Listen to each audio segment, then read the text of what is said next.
youth charged Yoruba on attack on sacking Fulani Lagos. They said he was attacked. Wow. Arewa Youth Consultative Forum (AYCF) on Thursday called on the Lagos State Governor Babajide Sanwo-Olu to caution the Yoruba Council of Elders (YCE), which it said had been making an inflammatory statement against the sacking Fulani of Lagos. In a statement made available to First News, the national president of the Youth Forum, Alhaji Yoryba said comments against the sacking Fulani in Lagos could breach the peace in the country. He said, "We have followed with keen interest the news of an inflammatory remark making the rounds about the sacking Fulani of Lagos and credited to the Yoruba Council of Elders (YCE).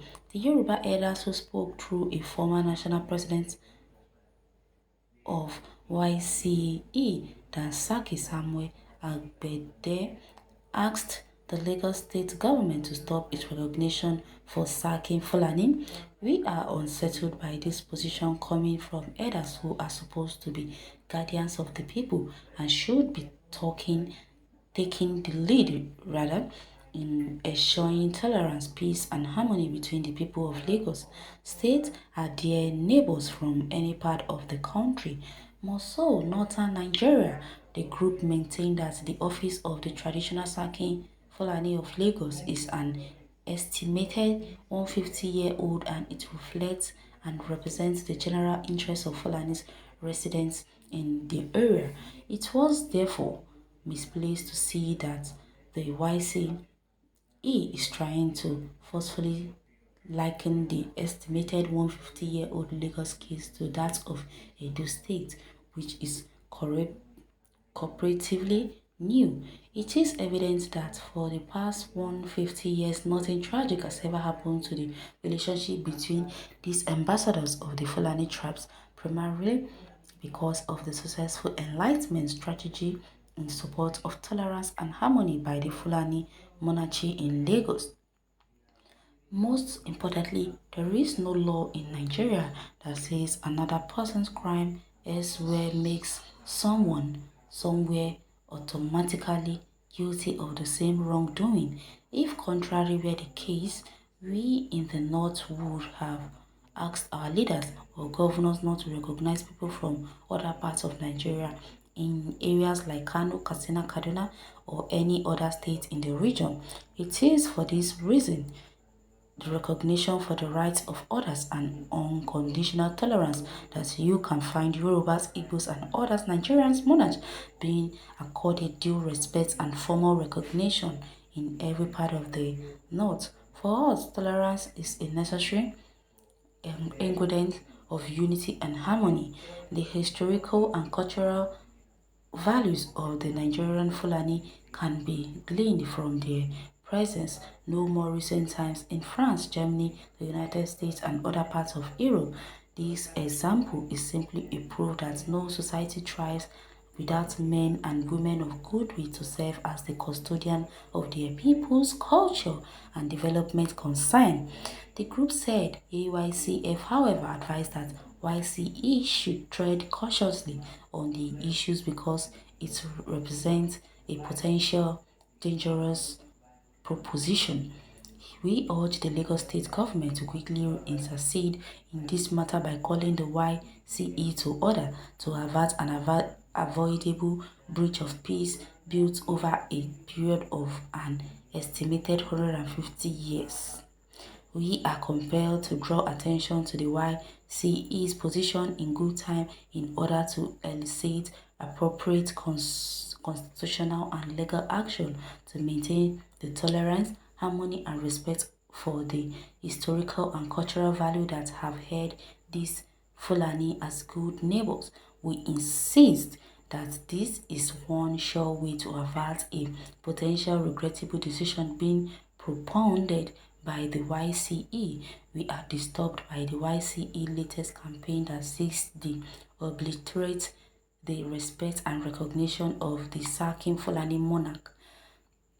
because of the current situation in the country, notably the security challenges, the Northern Youth Group said. Okay, oh, we have heard you. Now it is our turn. Tell you why we need to stop this whole charade, because you're so fond of this.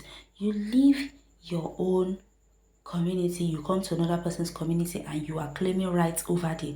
What rights are you claiming?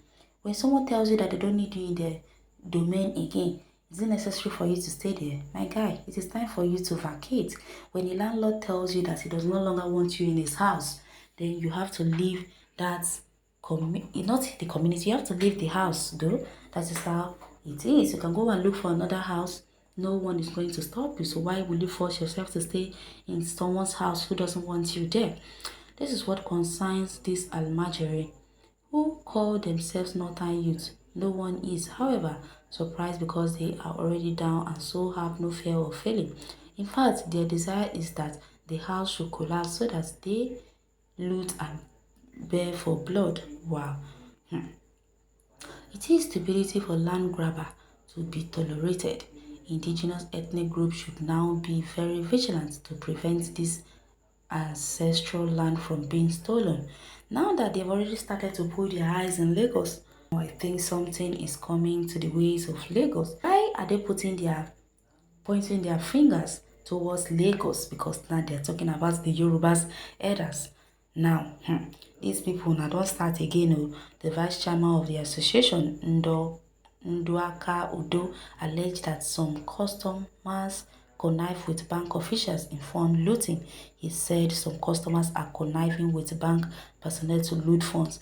We want you to look into that area, not only the banks, but we are also ready to give you all the cooperation you need. We want you to trust bank auditors with information sharing, because we cannot support fraudulent officials as they are a threat. I hear you. Now so that they talk, oh, they will act as if they are your well wishers when they will attack you with full force. That is, these Fulani people, they are nowhere to be trusted. Anyone who puts their trust in these Fulanis, I sorry for them. Just like we trusted Buhari blindly, look at what he has done to us. It will never be well with the Arewa Youth Consultative Forum. We are going to pursue this your sacking Fulani sooner or later. Well, they've said it all, whether you like it or not. They will leave. People, they have no conscience. They do whatever they feel like. Human lives are like chicken to them. In we the southern people, whenever we want to kill a chicken, God save, will share sign of the cross and ask for forgiveness from God for killing a chicken. But then they kill human being without iota of remorse, and while killing, they'll be shouting Allahu Akbar. Just imagine that. How can you be praising God and be taking a life that belongs to God? I don't understand what these people are fighting for. Now they are pointing their face towards Lagos. I need federal government needs to intervene now before it gets out of hand. You can go to the comment section and share your take on this article. Thanks for listening.